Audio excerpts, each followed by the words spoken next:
good days and bad ones, and this is one of them.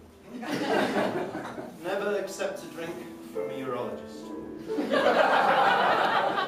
Always dismantle and clean the dog before going to bed. Avoid the use of spot remover, or you may never see him again. You are a child of the universe. It is a small world unless you have to paint it. Do not wish for everything unless you have a really big cupboard.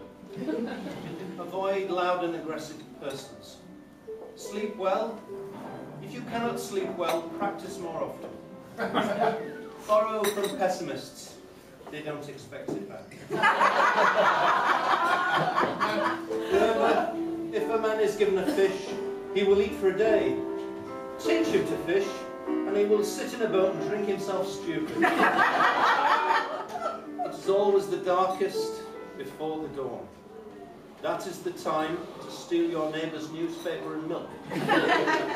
Be gentle with yourself and bear in mind that depression is anger without enthusiasm. And the good health is merely the slowest way to die.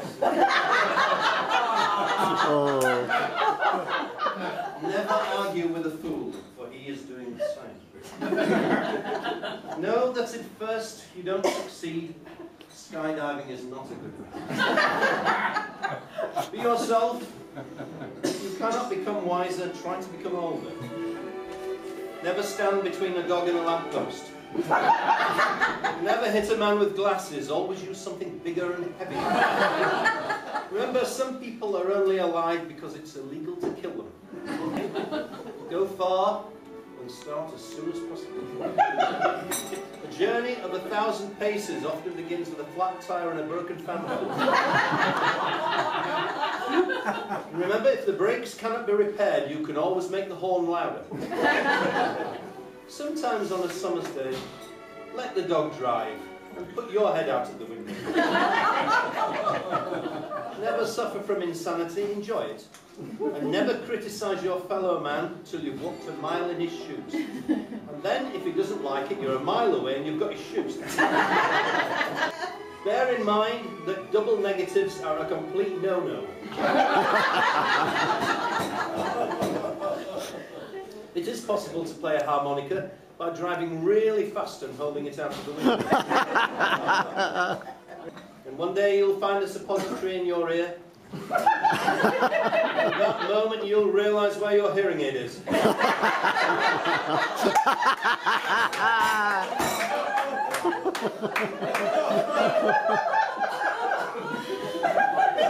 And finally, as you lie alone in your bed and stare in wonder at the countless millions of stars shining in the night sky, you will realise only one question really matters.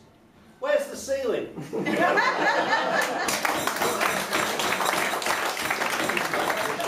I bought something from you last week and I'm very disappointed. Oh yeah, what's the problem? Well, my BlackBerry isn't working.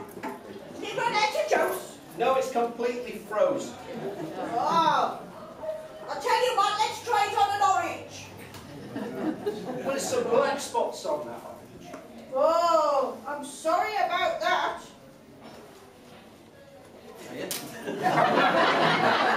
Can you manage to get me BlackBerry working, do you think? Well, it could be an application issue. Where did you store them? I've got the BlackBerry on my desktop.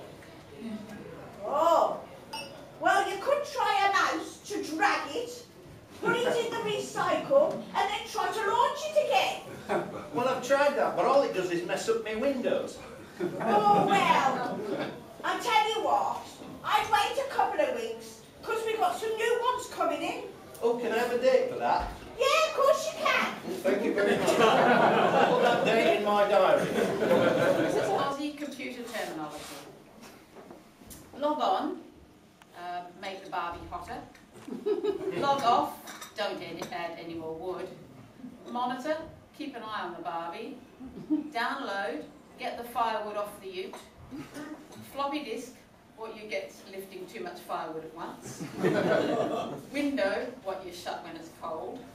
Screen, what you shut in the mozzie season. Bite, what mozzies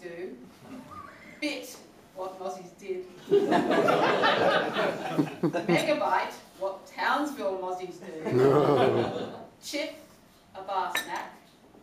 Microchip, what's left in the bag after you've eaten the chips. Did you know that chips are crisps in Australia? Modem, what you did to the lawns. Dot matrix, oh damn Matrix's wife.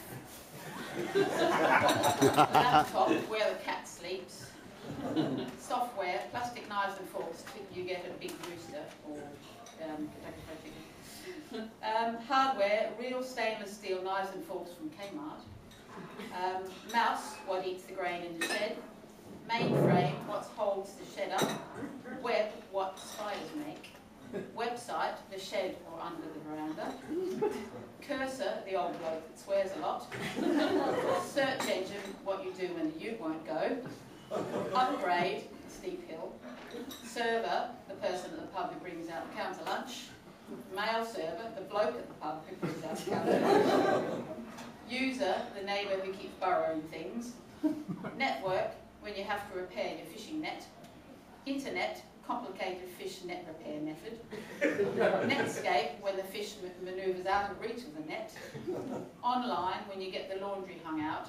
Offline, when the pegs don't hold the washing. I'll never forget that first day at the pit. Me and my father worked a 72-hour shift and we walked home 43 miles through the snow in just bare feet. Holding his clothes made out of old sacks. Eventually we trudged over to hill until we could see lights twinkling in our village. My father smiled down at me through icicles on the end of his nose. He said, "Nearly home now, lad." And we stumbled into the house, stood there, freezing cold, tired out, shivering and miserable in front of meagre fire. "Hey, Harold," my mum says, "cheer up, lads. I've got you some nice brown bread and butter for your tea." He, my father, went crackers. He reached out gently and pulled my mum towards him bit throat. "You big, fat-eyed, lovely wart," he said. "You great, useless, spawny-eyed, parrot-faced wazzock." He had a way with words, my dad. He'd been to college, you know. "You've been out playing bingo all afternoon instead of getting some proper snap for this slab and me," he explained to the poor little purple-faced man.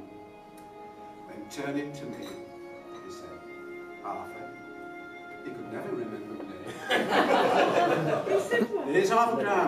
Nip down to Chipbourne and get us a nice piece of haddock for his tea. Man cannot live by bread alone." You were a rate taking father. He said, "Thou, working folk, should have some dignity and pride, self-respect. Thou, they should come home to something warm and cheerful." Then he threw my mum on fire. We didn't have no tellies, or shoes, or bedclothes. We made his own fun in them days. Do you know, when I were a lad, you could get a tram down into town, buy 3 new suits, an overcoat, 4 pair of good boots, go and see George Formby at Palace Theatre, get blind drunk, have some steak and chips, a bunch of bananas and 3 stone of monkey nuts, and still have change out of a farthing. With lots of things in them days I haven't got today. Rickets, diphtheria, hanging, Hitler, and mine. We did look well going to school with no backside in the strand. And all those little heads painted purple because we had ringworm. I don't know the book. One here. Margaret Thorpe. You wrote in your history paper, ancient Egypt was inhabited by mummies, and they all wrote in hydraulics. They lived in the Sahara Desert and travelled by Camelot. Naturally. The climate of the Sahara is such that the inhabitants have to live elsewhere.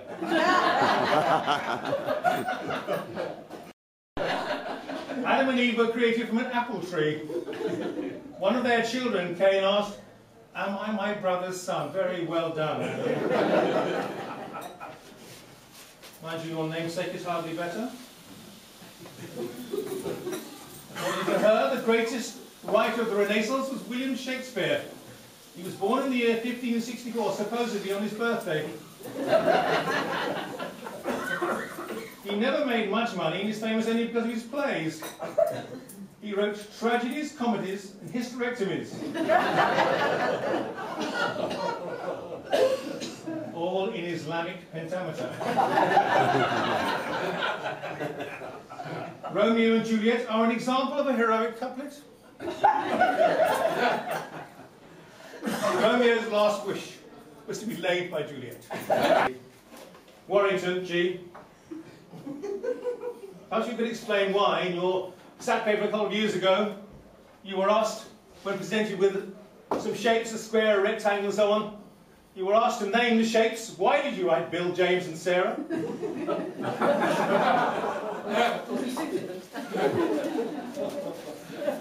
So there we are. This sort of complete lack of education is almost unbelievable, but I've got used to it over the years. You need to go now, but of course I will have to remind you that you have a careers interview later, all of you. You need to be realistic. I understand, Price, that you occasionally suggest that you might become a dentist. According to your maths teacher, the only teeth that need pulling is getting you to answer anything. So be realistic. Remember, there are still jobs at Harry Tuffins. Dismiss. One is engaged, one is a mistress. I've been married for over 20 years. We were chatting about our relationships and decided to amaze our men by greeting them at the door wearing a black bra, black panties, stiletto heels and a mask over our eyes. And then we agreed to meet a few days later and exchange notes on how things had gone. Here's how it went. My engaged friend said, the other night when my boyfriend came home, he found me with a black leather bra, two stilettos, his mask. He saw me and said, you are the woman of my dreams. I love you. I'm in passionate love all night long. The mistress said, me too. The other night I met her at his office. He was wearing a raincoat, under it a black bra, panties, heels, mask over my eyes. When I opened the raincoat, didn't say a word, but made passionate love all night long. Then I had to share my story. When my husband came home, I was wearing the black bra, panties, black stockings, stiletto, mask over my eyes. He came to the door. When he saw me, he said, what's for dinner, Zorro?